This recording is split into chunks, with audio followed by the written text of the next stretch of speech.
I'm Jaclyn Passaro. I'm with Hollywood Junket, and joining us today is Peter Antoniou. He is a psychic, a magician, and a comedian who was recently on America's Got Talent. Thank you so much for joining us. Thank you for having me. Yes. So I have a question for you. So as far as you're into astrology, are you more into Western astrology or Vedic astrology? So I sort of like I touch a bit on astrology, but my main area is sort of tarot reading. That's my real focus. Like I read tarot since I was 9. So like I really love astrology, but I'm sort of still let the people who really know speak about that, and I just sort of really enjoy learning. Okay. Um, so that I've seen the titles psychic, magician, and comedian like associated with your name and act a lot.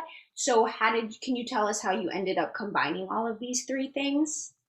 Yeah, so as I said, I was sort of a really weird kid, and like I was always fascinated by like having a superpower and sort of really into comic books as a kid. So I sort of just sat about thinking like, oh, how can I build my own superpower? And when I was 9, I saw a tarot deck in a supermarket when we were on holiday in France.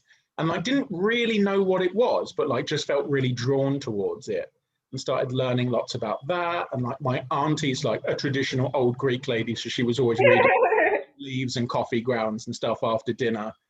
So I got really fascinated by that and then just deep dived into it. So learned lots from sort of psychics and hypnotists and magicians and psychologists and just tried to steal a lot from all of them to combine it into making this sort of thing where I could read people's minds on stage. Wow, that is so interesting. So in your act on America's Got Talent, you predicted what Terry Crews would do with the baseball bat. Can you tell us a story of how you've used prediction in your regular everyday life? Yeah, I think sort of predictions very is a really tricky skill to have because there are so many sort of moving parts. So when you like I spent most of my 20s being like a phone psychic giving sort of tarot readings over the phone to people. And like it's tricky to get predictions because I can get a sense of how someone's going to behave, but there are so many other sort of spinning plates. So often, like when I'm giving in everyday life, giving sort of little predictions, it's more of a sort of like, if you continue to behave this way, like this is the outcome that I can see from all of that sort of thing. But I'm always very wary, like whether it's tarot reading or just sort of general psychic ability, this idea that sort of like fate is immutable and that we're just stuck with it. That like I like to in everyday life when I'm doing sort of readings like that, put the onus on people. So like with Terry, it was a lot about me just trying to like get into his mindset and then hoping that I'd sort of read him enough and I'd controlled enough of the situation that he would follow what I saw that he was going to do. Leo called Terry Crews, the baseball bat's in your left pocket. And is that right? Did you choose the baseball bat? And is it in your left pocket? Yeah, I did. What in the world? And I realise that's a phone message, so the skeptical amongst you might be thinking, oh, he just has 1,000 voicemails saved. So I also went analog.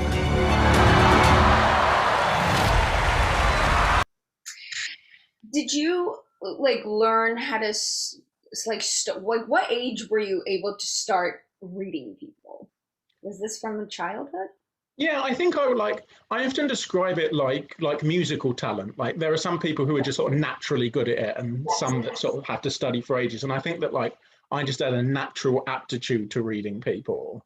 So the moment I started, I was sort of picking up a lot of stuff. And I think sort of by about 12, 13, I was starting to have real success in developing that sort of emotional intelligence to be able to tap into people and understand what I was picking up. And a lot of it is having to pick that apart as well. So like when I'm getting a read on someone, often it will be sort of just images in my mind or feelings, and then I have to try and figure out what that means. So it's decoding that as well for me. Interesting. So it probably really helps you avoid bad situations and bad people. Yeah, it can be helpful, and I think the sort of it's taught me a lot about sort of trusting my intuition. Like I think often when people talk about intuition, it sort of feels a bit woo and like it's a bit embarrassing into it. Whereas like I like to think of it as like our brain's a supercomputer just generating like all this data and processing it and figuring stuff out. And intuition is our brain just saying like, I've done the working out, here is the answer. So like getting used to trusting that and knowing what that intuition feels like separate from like, you know, just anxiety or over worrying or stuff, and really tapping into that feeling. Mm. So in the second half of your act, Sophia helped you kind of like with mind stuff. Have you ever taught anyone or like tried to teach anyone how to be psychic? Yeah, I like there are like bits in my live shows where I sort of try and get other people to tap into it and stuff as well. And it's sort of it's a nice experience. And I think having that experience of doing it yourself as well is such a revelation, because I understand there's always that like if I tell someone something they're thinking, they're always like, oh, you know, they come up with amazing methods like, oh, maybe he knows my Google search history and managed to guess or something. But when it's you doing it, like, you know that you've not done any of that stuff, so you get a much purer experience.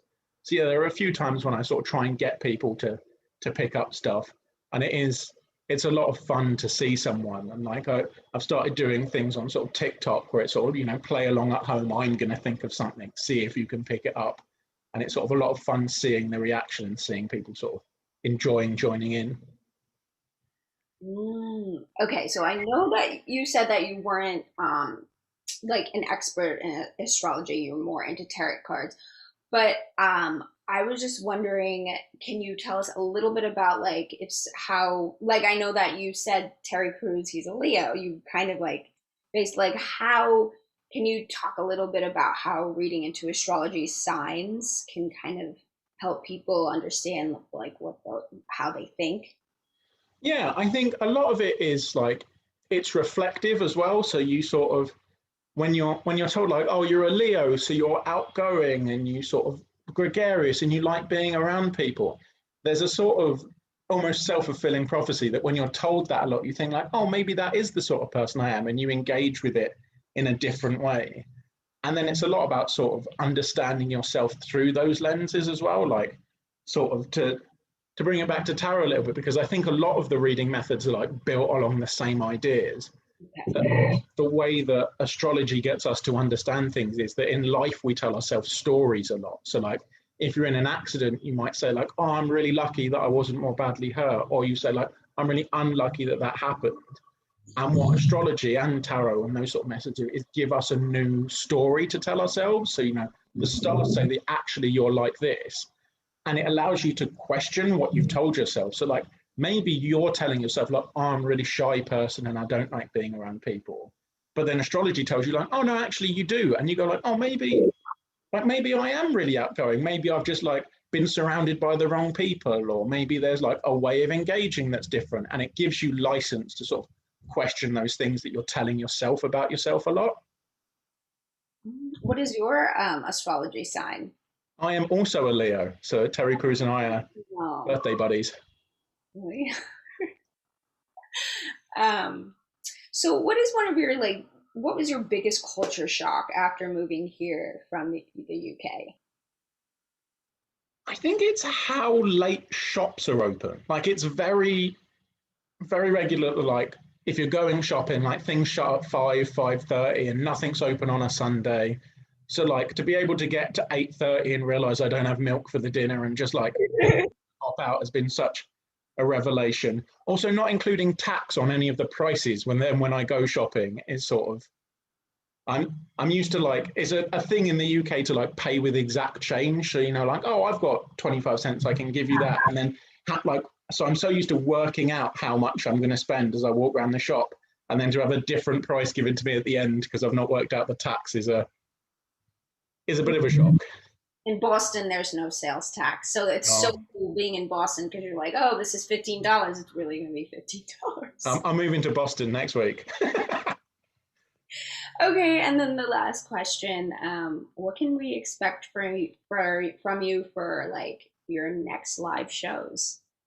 Yeah, I'm really looking forward to sort of designing bigger and bigger things. Like it's so nice to be given the stage on America's Got Talent, where we've got all that space and time to work with, that I've got a few plans for things that sort of are along the similar lines of people finding stuff and memories attached to that, but just on a much, much bigger scale. because I figure, where are you going to push yourself if not America's Got Talent? So I'm really pushing it to the edge of what I think I can achieve. Okay, well, that will wrap up the interview. So thank you so much for joining us on Hollywood Junket. If you can give us your social media handles. Sure. So I'm on Twitter at @isyourmindsafe, or on Instagram and TikTok at Peter Antoniou. Wonderful. And everyone, thank you so much. I'm Jaclyn with Hollywood Junket, and make sure you follow us on social media as well. We're at Hollywood Junket on Twitter and Instagram. Thank you. Thanks.